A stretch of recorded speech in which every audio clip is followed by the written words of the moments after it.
Explore the history, relationships, expertise, and data that go into ensuring Stine growers get maximum yield potential.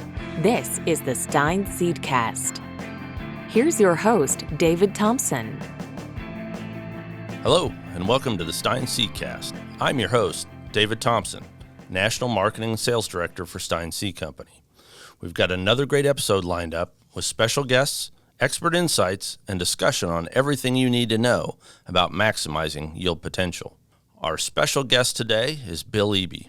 Bill is a renowned soybean breeder and a longtime business partner of Harry Stine.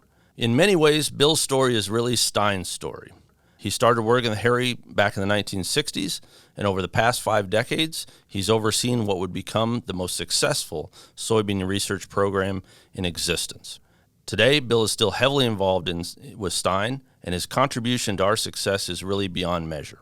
In this episode, we're going to talk to Bill about his journey with Stine and reflect on some of his accomplishments and the contributions he's made to the soybean seed industry. Welcome to the podcast, Bill. Hello, David. Thanks for having me. Well, I'm excited to have you here. First of all, I know you've been with Stine a long time. Tell me, how many years have you been here? We started in 1968, so I guess that's 54 years. 54 years. Oh, that's awesome. So we're going to dive deep. We're going to go back to the beginning. But one of the things I thought would be helpful, because when you go back, 54 years, I think the soybean business is different than it was probably in those days. So I thought if you could help provide a little context, talk about, the soybean business, maybe even before you were with Stine, but in the 50s and 60s, what was the soybean industry like at that time? Okay, yeah, well, I was growing up on a farm in the 50s, and soybeans and corn were both planted in 40-inch rows because originally that was what it took to get a horse down between the rows.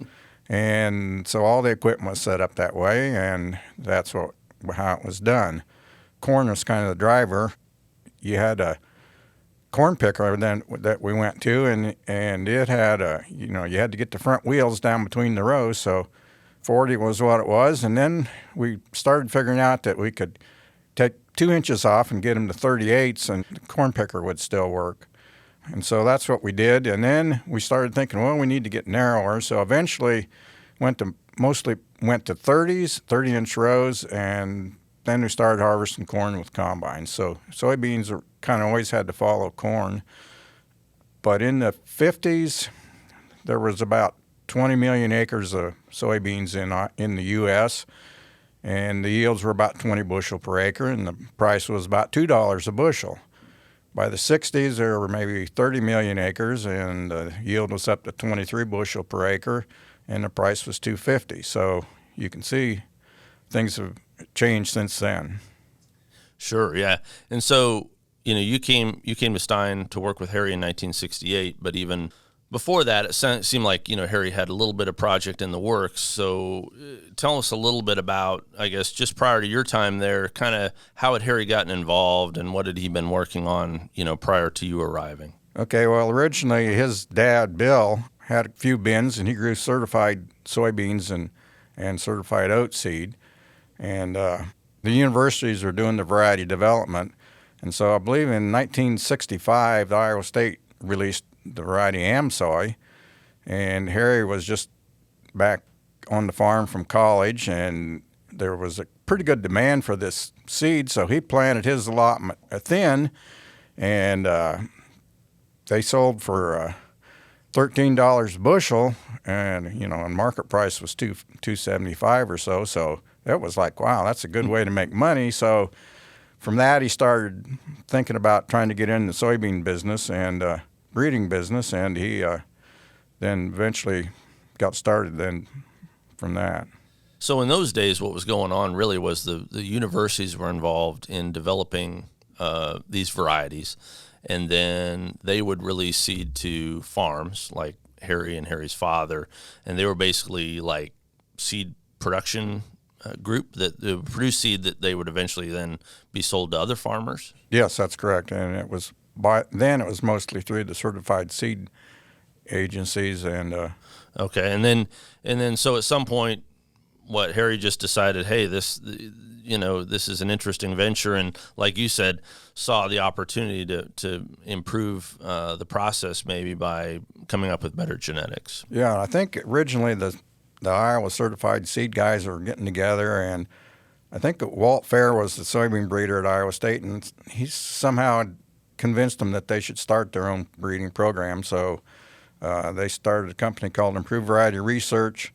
It was Harry Stine, Dale McCubbin, Willard Latham, and Harold Folkerts. And they all went together and started the company, and I started working with them then. So, and what's interesting, you started with them in 1968, but as you said, you grew up, just a few miles from where Harry was. Yes, I grew up, just a few miles from Harry.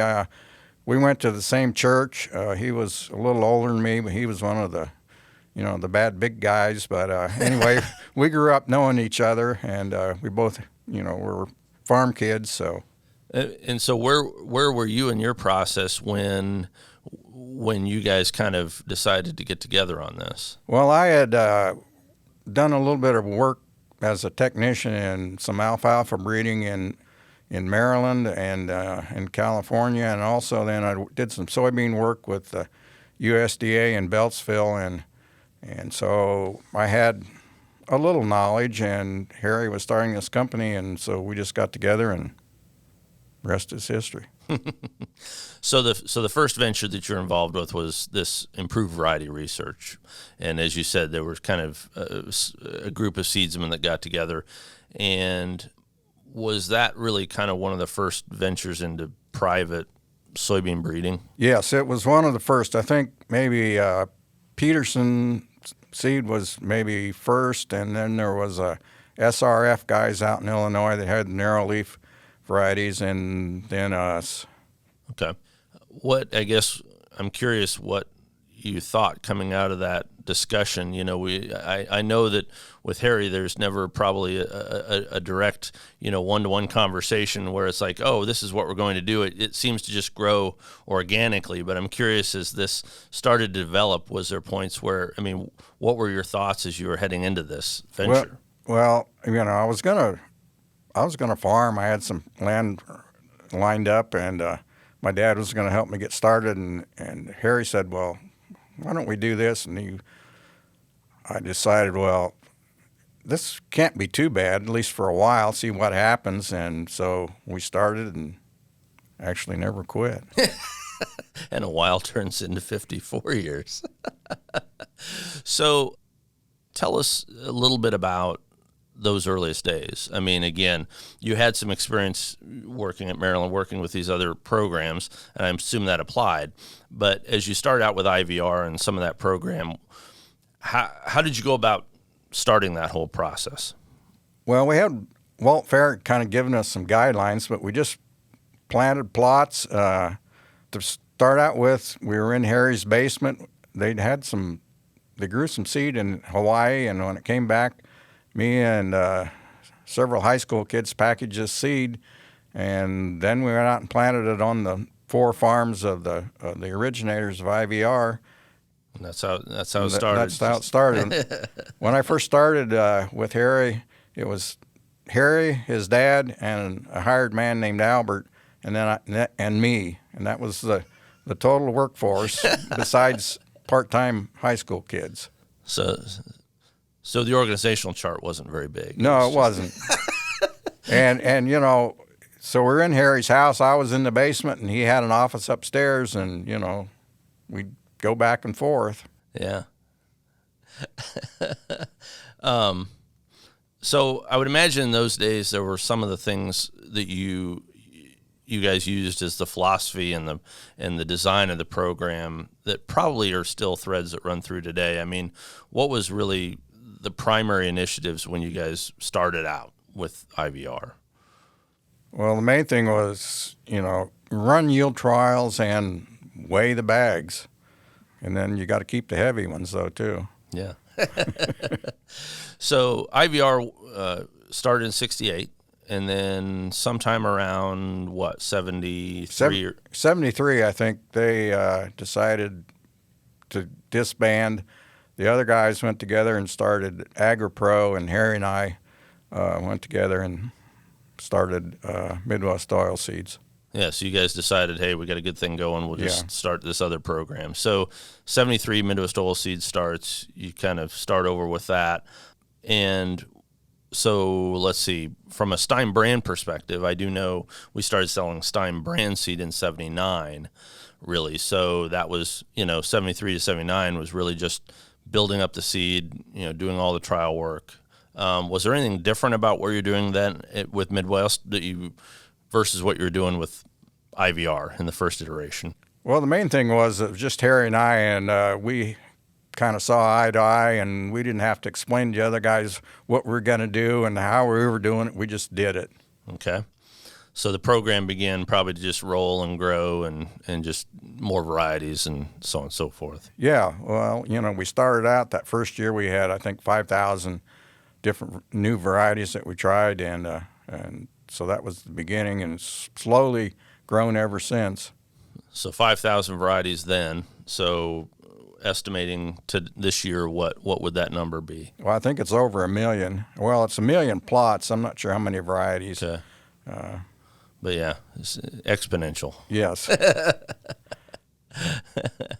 So during the 80s, continuing to grow, one of the things I wanted to ask you about was, and we had Chuck Hansen on the podcast a little bit ago, and I asked him about, there's a number that's kind of interesting in our particular part of the world, and that's 2250. Do you have any information or interest about that? Well, yeah, it was just a great variety. I mean, it was just another one of the varieties we had. When the sales guys got a hold of it, they just found out it was well adapted and well accepted. But yeah, it was a great one. Some have said it might be the widest planted genetics in history of the soybean business. It probably was at one time, yes.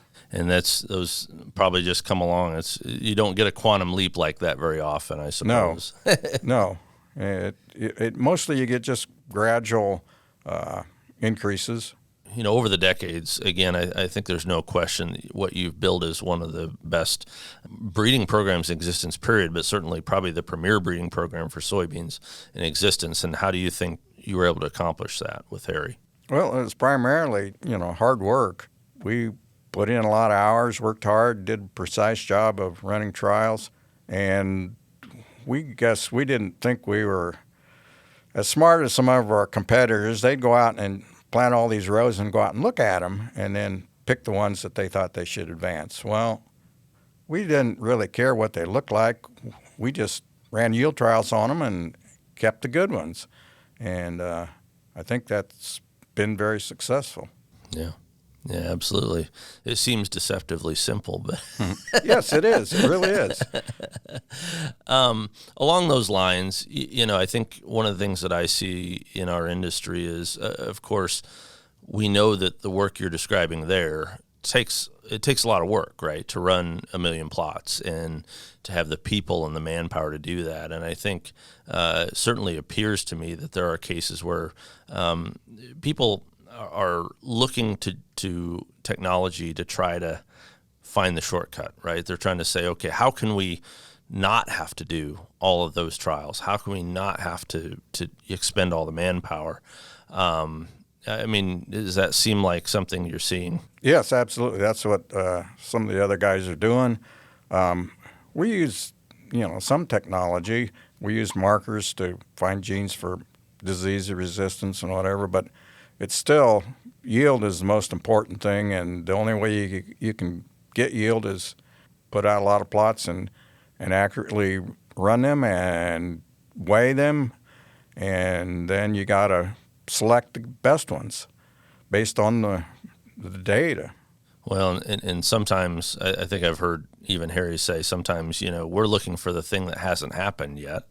Right, so it's fine to do all this gene mapping and kind of have a roadmap, but you're really wanting to go where you haven't been before, and sometimes to do that, it's awfully hard to do that with some predictive analysis. Yeah, that's right. We don't want what we already had. We want something better, and I guess it's kind of interesting that we continue to find higher yield. We've been doing it for 54 years, and every year we find higher yield. And a few years ago, there were people that said, oh my, we got a really small genetic base here in our soybeans. We need to broaden it. Well, so they brought in a bunch of different stuff, and it really wasn't very good. It had bad traits that, it's susceptible to disease and whatever. So, we run yield trials in farmer fields, and so we're selecting what does well on those farms, and that's continued to increase our yield, and I don't think it'll ever stop. Along those lines, one of the things, Bill, that I always remember, you were talking to a group that we had one day, and I just remember, I thought this was a perfect breeder statement. Somebody was asked about diversity of genetics or something, and I just remember you saying, well, if you cross bad by bad, we know what we're going to get. Well, that's right. And, and even the different good times good, not all good times good works. Right. And so we just do a lot of good times good and then run yield trials and find the best ones. Tell me a little bit about the operation as it is today. I know you've got a good team that works with you. I mean, again, you can't do 1 million plots without a really trusted team behind you, and I know they've been with you a long time. Oh, yes. We've got several key employees that have been, 30-plus years. Rodney Pennico, Doug Beavers, Doug Smith, Justin Mason, Ryan Main. They're great leaders, and I hired all of them, those guys. They now have guys working under them that they've hired, and I recognize them, but I don't know them all. But, they're doing an excellent job. The equipment's gotten way better. We got bigger and more equipment, so you can get the plots planted faster and harvested faster. Yeah, one of those guys on your team once told me, they said every year we come up with this plan for how many plots we're going to do, and every year we say, there's no way we can't do that. And he said the problem is every year we figure out how to do it. Yeah. So the number goes up. Yeah. And, it's dedicated, hardworking staff that get it done. Yeah, absolutely.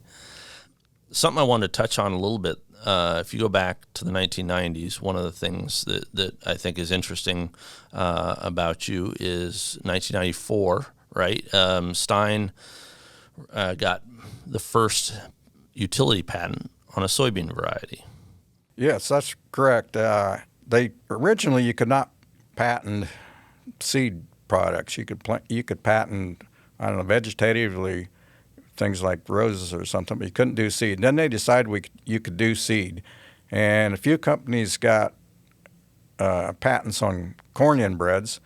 So we're like, well, we should do that. So we hired the same firm that did the first corn inbreds, and we got the first soybean patents.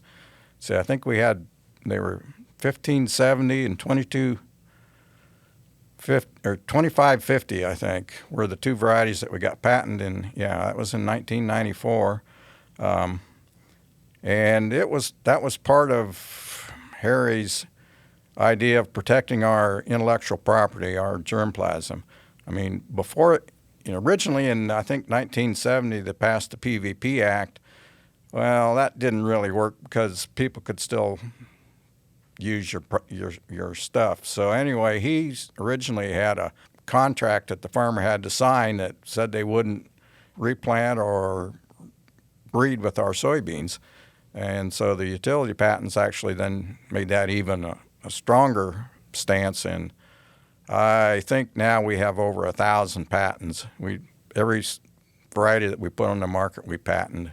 So I did a quick search on the Patent and Trademark Office site and just searched under your name, because I know not all of them have your name on them, but just what I did find is 838 patents for soybeans with your name on them. Does that sound about right? That sounds about right. And I think Justin Mason now is doing most of the Enlist E3 patents, and so I don't know. He's got hundreds, I'm sure, also. Yeah. Well, and I was going to lobby because I think we ought to keep your name on it because just so you know, you're only about 200 behind Thomas Edison, and I don't think he's getting any more patents. So Probably not. But I think I do have more than Bill Gates. there you go. Well, that's great company to be in. But really, the thing with that is, and correct me if I'm wrong, was the main idea around utility patents was just another layer of protection for all of the work that your team is putting in to develop and breed new soybeans, particularly to make sure that other companies don't just stand on the shoulders of that genetics and use that to create, other genetics. Yes, that's right. And, way back in the 50s and 40s, it was all done by university and USDA. And that was, publicly funded, so that material was widely available and exchanged among all these guys. Well, now that we're putting our own money into it, we need to protect it, and you shouldn't just give it away. It's like any other intellectual property. Yep, absolutely. So, with 54 years of experience, obviously you've seen all kinds of change in the work that you do in this industry. I guess I'm curious, what are some of the biggest changes to what you do in soybean breeding in the last 50 years? What's changed about your business? Well, it's gotten bigger, but it's still basically the same.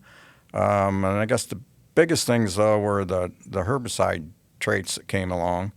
And from a breeding standpoint, that was a little discouraging that, we'd put all these years into the conventional program and had excellent material, and then Roundup comes along and it's not as good.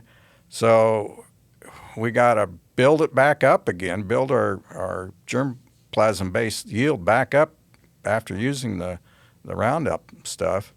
And you get that right back up, and then they come out with Roundup 2, and so it's been a struggle to keep the yield trend going up when we have to add all these new traits, but it's been, it's good. I mean, the traits are good, and they really help the farmers out and made, high school kids, they don't want to pull weeds now anyway, so we got to kill them some other way. Yeah, we're approaching a generation that hasn't ever done that or seen that, so that's the challenge. Yeah, it really is. So one analogy that I've used, I guess I'll throw it out here, and you can tell me if maybe I've been doing it wrong, but, when it comes to breeding work, I've told people, a breeding program is a little like a steam train where you got to get a head of steam going, and once you get it going, it can really get rolling. But then, like you said, changing traits is almost like you got to stop the train, go over here, get on the next train, get it built up, get it going, and you just keep doing that every time you change traits. I mean, is that kind of... Yes, and we've figured out, we have a nursery in Guyana now where we can do 4 generations a year, so we can now get the yield back up faster than we originally did. Yeah, so at the end of the day, it's probably kind of fluid. At the end of the day, if you're going to be changing these programs around, what you have to do is you got to do it faster, right? Yeah, that's right. And that's how you get back to where you wanted to get to. So, yeah, between Guyana, where we do our crossing and integrating the traits, and then we use Argentina for our increase of seed to put in yield trials. So, it's when you go back to AmSoy, it took them like 15 years to develop that variety. Well, now we do it in 5 or 6, so it's really changed there. Somebody once said to me that Stine is probably the best in the industry at taking a 5-pound bag of seed and making it, 1,000 bags or 5,000 bags. And I think that's partly because of what you're talking about, the work that goes in and the efficiency of the system. Well, and it's actually goes back even farther than that. Before you get to the 5 pounds, you got to start out with 1 plant, and that seed from individual plants go to Argentina, and you plant them in 2 12-foot rows, get 1 pound or 2 of seed. That comes back and goes into our yield trial. Then we go back and retest it and get our 5 pounds of seed to produce 5 bags of seed, come back to Iowa, plant 5 acres, and then go back and plant hundreds of acres, and then you've got your thousands of acres of seed stock. But so that's a good point. So is it correct to say, because one of the things I think is a little different about our system is we don't wait to the end and say, oh, okay, this product is really good. It's come through the system and it looks really good. Now let's start getting a quantity of seed that we can start to work from, right? There's several points in the system. Elaborate on that, if you would, a little bit. Yeah, well, every year you keep about 5 or 10% of what you had the year before. So you start out with hundreds of thousands, and then when you get down to a few hundred, you've got 5 acres of, well, maybe even a few thousand things that you're going to use to pick your 20 or 50 things that go to market. So yes, it's, we're actually have a lot of failure in our system. We throw away a lot more material than we keep, but every year we only keep like 5%. Well, that's another favorite saying I have, Bill. You may not remember it, but years ago I thought I'd be kind of cheeky, and I told you it sounds like 99% of what you do is mistakes, and you just looked me in the eye and said, it's the 1% that pays for the rest of this. That's right. So, but I know you have a team, like I see these 2, 3, 5 acre increases going on every summer. And I think that's kind of novel. Is it not? That again, we haven't decided for sure that product's going to advance, but just in case, we're already starting to blow up some seed. Yeah, I think on the farm here we have 2,000 or 3,000 acres that is 1 to 5 acre increases. So, and we have to harvest them before we have all the yield data. So as soon as they're mature, they're harvested and stored, and then, a week or 2 later, we have all the yield data in, and then we pick the ones we want. So it really does take a huge commitment to get it done and have quality seed. But again, I think the beauty of that is if you don't do that, well, then what happens is you're harvesting all your plots. You get to the end and you say, oh, that one was really good, but we don't have any seed of it anymore. So now we got to go grow an increase, right? And so we basically shortcut it by, 1 generation, because now you can go back and have some seed. Well, the worst thing you can do is have something in your yield trial and have it come out good, and Chuck and Harry are like, oh, here, this is a good one, and you don't have any seed. That's a bad day. I would imagine. Technology-wise, I mean, we talked about traits, right? So traits has had a profound impact on the soybean breeding work, at least in terms of having the different programs that are worked with. Are there other things that have been improved through technology or maybe made more efficient in the work that your team does? Well, the plot equipment's gotten way better, and it's much easier to get more done with the new plot equipment. I mean, back in the day, I had to put everything in a mesh bag and then unload it out of the field and then load it back up and send it to Adel, and then somebody would weigh it and write it on a spreadsheet. And so now that I'm not doing it, running the combines, they just sit on the combine. It weighs the plot and dumps it into the hopper. And then at the end of the day, they sit down and send the data to the office, and the next morning we can look at it. So it's gotten a lot easier. Yeah, absolutely. And even to the extent it seemed to me like, and correct me if I'm wrong, I think some of the things like I've talking to Rodney about some of the maturity notes, right? Like where in most cases I think you used to send folks to the field and they'd be doing a lot of hand recording of their observations, and now there's a lot of work that's done with drones or imagery type work that maybe at least makes it a little more efficient. Oh yeah, and easier. Again, I spent hours and hours walking through plots taking notes, and you'd wear out a pair of jeans just from dragging through the soybeans, and now my feet and hands are worn out. My thumbs hurt, my feet hurt. I've just, kind of abused myself, but it was really worth it. Well, and that's a great point, is the fact that all these things we're talking about from start to finish, from bagging seed to planting seed to crossing soybeans to running these harvesters, you did all of that for a number of years. So it was truly an all hands on deck kind of experience. Yes. So we talked about those things that have changed. I guess as you look at the last 50 plus years, what are the things that are still the same that you say, you know what, this is the same as we've been doing it forever? Well, we still weigh the plots. We still work hard. We're still family owned. What do you think is the next things that we're going to be looking at in the soybean seed business over the next 5 years, 10 years, whatever? Well, I think our South American effort is probably going to be the biggest change and biggest addition to our program. And they're still adding acres down there. In the U.S., I think we're pretty well maxed out now that we got the Dakotas growing soybeans. So I think the growth is in South America, and it's basically leading those guys to run the kind of program that we run down there. And it's kind of a struggle because they sort of have a different life outlook down there than we have. But it's been quite successful, and we've now got our own guys running a winter nursery, whereas we used to contract it, and they've done an excellent job. So we've really done well there as far as getting a team in place, and I think we'll have the same success there as we do here.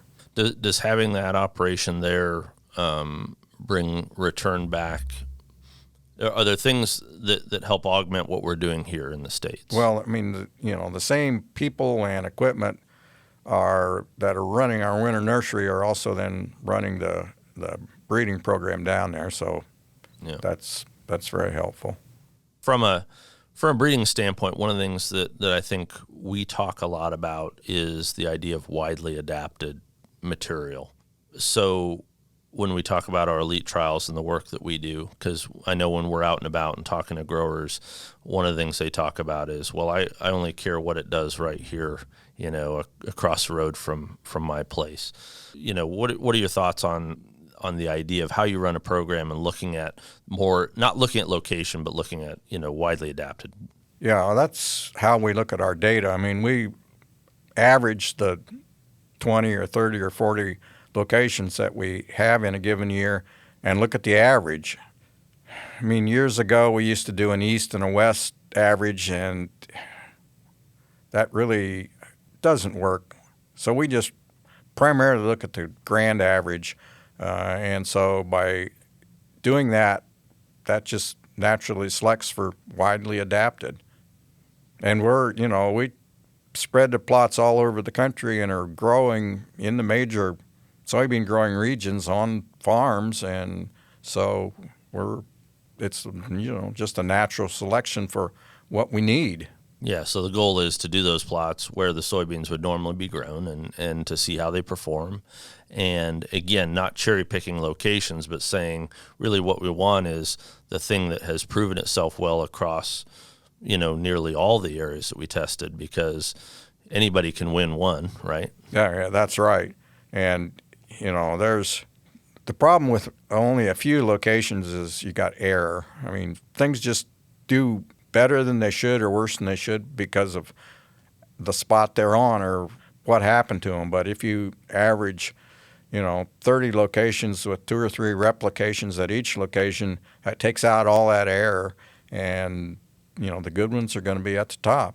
Yeah, I remember talking to Chuck Hansen about that one day, and I was interested to learn. He says, early on, when the first few plots are coming in, you'll see these things that seem to really stand out, right? They're head and shoulders above something else. But he said if you wait long enough, then things tend to kind of moderate. And I think that's the idea, the averaging, right? Yes. I mean, you get the extremes when you only have a few locations. But yeah, when you add multiple locations, why then you really know what's happening in that given year. And it might not be the same the next year, but, we do look at multi-year locations also, but really not a lot because the program changes so fast. Once it gets through our system, if it's good, we go with it. Along those lines, one thing I think that we're probably known for is churn, right? Turning our products over. Probably we're a more product-driven company than just about any other company that I can think of. And I know when we talk to growers sometimes, growers get interested in a certain number, right? They're like, well, this is my favorite number. Why, I don't want you to get rid of it. So what do you say to those growers? I know you have friends who farm in the area, and they probably say, well, why'd you get rid of that one? That's my favorite variety. Yeah, well, I'm sorry, but you got to go to the new ones. And not being in sales, I don't really even get involved in that. I'm always looking at this year's data and what's new and what's the best thing we got, and put those in our crossing block, and I forget about the old ones. So if you trust the system, that's right. The better ones will always rise to the top. Yes. When I think about your experience, 54 years in the business, and the shadow that you and Harry have cast across the soybean business, something occurs to me is I feel like, and I guess I'm looking for your input here, do you think you've had a really profound impact on how other programs look at soybean breeding? Well, yeah, in some cases, but still they know what we do and they don't do it. Why don't they do it? I don't know. Maybe they're smarter than we are. I don't know. But certainly you've had people, we've had people in our organization, or we have people come and that's one thing that's fascinating. I think over the years, there's no secret, right? I mean, certainly there's been cases where you show people this is how we do it. Yeah, it's not a secret at all. No, it's just how you do it. And maybe they just don't want to do the work, right? I think that's it. They want to figure out, be smart and find a shortcut. But yeah. It's really not a shortcut to hard work and dedication and precise work. Thinking back to those earliest days, would you imagine what you have built? No, not at all. I mean, we were just trying to make a difference, and it just grew. And, I guess one of the big changes that after we got started was that farmers quit saving seed. Well, partly because we didn't let them, but also that was too much work. When we first started, I don't know, the percent of farmers saved seed was pretty high. And so we really, made the marketplace bigger by that. And probably in part because, as you pointed out, the pace of genetic improvement becoming so much faster, it really warranted, probably growers taking a harder look at their practice and saying, well, is it to my benefit to run with the same old genetics, or should I really be trying to keep up with the new material? Yeah, that's right. You got to get the new ones. When back in the old days when one new variety came out every 5 or 10 years, why you didn't have any choice. But now, when we have new ones every year, you need to be switching. Yep. Anything else that we haven't touched on that, as you reflect on where we've been and what we've done and what you've accomplished? Well, in the 50 years we've been at it, we've doubled the acres in the U.S. We've doubled the yield in the U.S., so that's a 4 times more production. So in the world now, we've got 5 times more production acres than we had. The yield is doubled, and so the world is producing 10 times more soybeans than what we started. And I guess I would think that we had some effect to cause that. I would imagine that'd be fair to say. And when you think about the share of acres that are out there in the U.S. each year that have at least some basis in the genetics that you help create, you played a role in that for sure. Yeah, and we want to help the farmer. Farming's tough, and I grew up on the farm, so the more we can increase their production, the better off the whole world will be. Yep. Well, awesome. I appreciate you sharing your story with us, Bill. Again, as I said at the outset, I don't think you can really measure the contribution you've had, certainly to our organization, but I think all farmers who grow soybeans owe you a debt of gratitude for the work that you've done over the years, and really appreciate you coming on the podcast with us. Well, thank you, David. Thanks for having me. I don't know that I know everything, but glad to tell you what I know. Appreciate it. For those tuned in, we've been talking with Bill Eby about soybean breeding at Stine and the evolution of the soybean seed business. Bill, thanks for joining us today. Thank you. So that's our time for today. I'd like to thank our guests and listeners for joining us on another episode of the Stine Seedcast. We'll be back soon with more expert interviews and insights about all things Stine.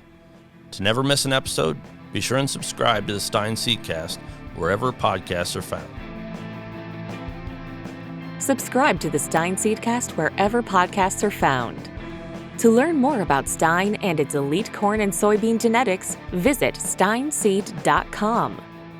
Stine has yield.